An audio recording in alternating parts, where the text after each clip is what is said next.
How's it going, everybody? It has been a couple months since I've been behind a camera reviewing movies with the two new jobs and then promptly losing them due to the pandemic. It has been a little busy in my life recently, but I haven't really felt inspired, I guess, for lack of a better phrase, but that changed the other day. There's a movie that's been sitting on my Netflix watch list for well over a year called The Ritual, directed by David Bruckner, who I know had a hand in ABC's of Death, as well as a couple other movies that are supposed to be pretty good, but I'm not sure if they're released at the moment.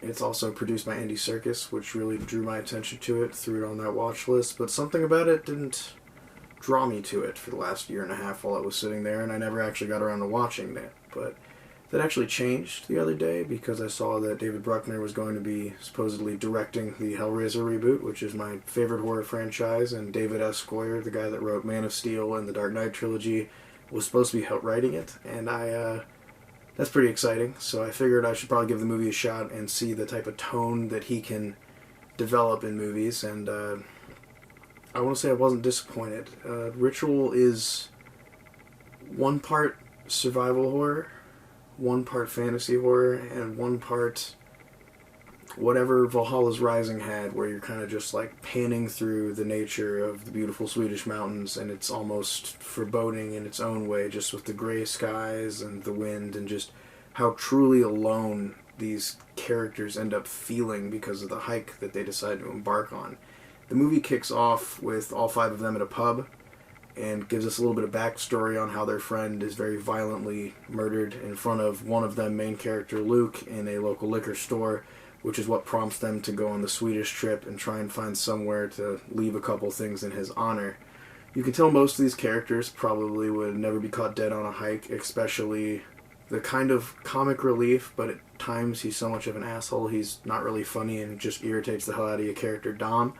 But our main character, Luke, clearly carries a lot of guilt associated with his friend's death, and everyone else does as well, but because he was directly with him in the liquor store, he has a lot of blame he's carrying with him up there, and they do a really good job of capturing the kind of awkward mood that our characters are in as they begin this long, intense hike that, I mean, they're really far from civilization. They show how far their lodge is away from them through the forest at a point, and it looks so small, and they end up setting up successfully the little kind of altar for their buddy, and Dom, of course, twists his ankle or tears his meniscus, they're not really sure, and they think he's overreacting, but they need to find some way to cut the hike shorter, and that's when our one character, I believe his name was Tom, decides to kind of go as the crow flies instead of taking the 2-day hike back and cut through the forest. Our main character, Luke, is not a fan of this off the get-go. It already begins storming when they start doing it, and that's when the whole survival element starts kicking in. You start realizing these guys are truly alone. They have no cell phone service. They have extremely limited rations, but there is some hope because they're supposed to be getting to their destination hours earlier instead of 2 days later.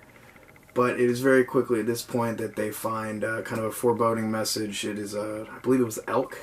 It was disemboweled and torn in half 10 feet up a tree, fresh, dripping blood, and they all kind of stare at it and decide, you know what, this probably isn't the best idea, but they've already been hiking for hours, so they just keep pushing forward in the same direction the compass goes, despite Luke's warnings that maybe we should just go back. Maybe we should just go back and go the way we were supposed to come.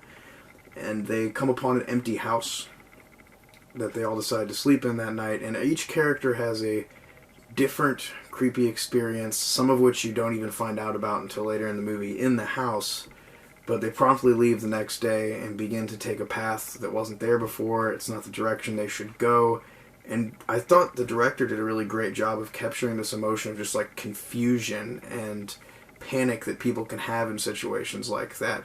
They all start entering like primal instinct mode and just berating each other and kind of throwing each other down every reason they can.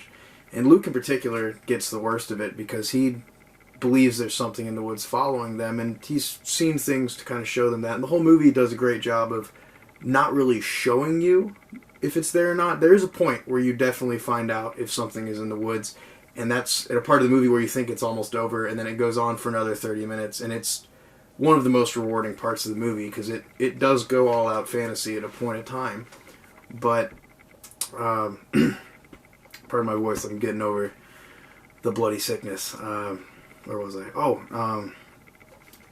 But at this point, they all get so nasty to one another that you're not really sure that they're going to be holding it together throughout the film. And I also thought the director did a really great job of interpolating each of their personal kind of issue into the nature scene. There's for Luke at least, there's parts where it shows the fluorescent lights and then just the aisles full of liquor from the liquor store magically transported into the middle of the forest. And it's so convincingly done that it's just kind of unnerving to see, and you're already like getting chills as soon as you see it, wondering what is going to happen? What is causing this to show up here? Is this a dream? Is this a memory? Or is this actually going on? Is he going insane? And the movie does a great job of not really telling you any of that.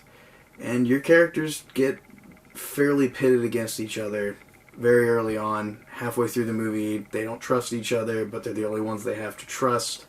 Is there something in the woods? Is there not? And it just makes for a really great horror movie. And I think also what stuck out to me a lot more about it was it's not just a horror movie to be a horror movie. It actually has a message, weirdly enough, under everything. It kind of has this vibe of, at least for Luke, our mostly main character, it's just courage. You know, have courage. Stop running from everything. Have faith in yourself instead of just running from your problems all the time. And I think it very successfully delivers that message by the end of the movie. A very, very moving ending. And yeah, I'd give the movie a 9 out of 10. I definitely suggest seeing it. I know everyone's probably cooped up right now, so go hop on Netflix, check out The Ritual. You will not be sorry. Anyways, hopefully we've seen another video from me pretty shortly. As you see, I got a big old stack of movies right here I need to touch. But yeah, like, comment, subscribe. See you next time.